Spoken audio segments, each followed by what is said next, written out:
ఓ hi మా, మీరు 510 ఫ్లాట్లో ఉంటారు కదా, మేము ఇక్కడే 508 ఫ్లాట్లో ఉంటాం. Hi aunty. చూస్తుంటాను నీ వీడియోస్, మా పాప చూపిస్తూనే ఉంటుంది. చాలా బాగా చేస్తావమ్మా.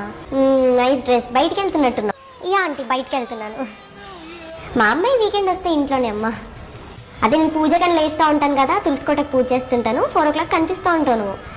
Okay, night షిఫ్టా? 7 o'clock వెళ్ళి 4 o'clock వస్తావు. ఏంటో సాఫ్ట్వేరా? మా రూపా ఇంట్లో నుంచే చేసుకుంటుంది, work from home. Everything is work from home అమ్మా. 6 దాటితే వాళ్ళ నాన్న అసలు గడప కూడా దాటని. మమ్మీ వచ్చినప్పుడు నన్ను నాతో ఒకసారి కల్పించు, మమ్మీతో మాట్లాడాలని. ఈ మధ్యలో కూడా ఆవిడ ఒక 2 వీడియోలలో కనిపించారు, నీ వీడియోలలో. ఆవిడ కూడా బాగా హుషారు మనిషి, బాగా. ఈ వీకెండ్ వచ్చినప్పుడు మీకు నేను చెప్తాను. ఏంటి మరి జాబ్ చేస్తున్నావు, ఈ షూటింగ్లో అవి ఎలా మేనేజ్ చేస్తావమ్మా? మరి వంట అదంతా ఏం ఉండదు, అన్ని ఆర్డర్లే. అదమ్మా మా అమ్మాయి రూప.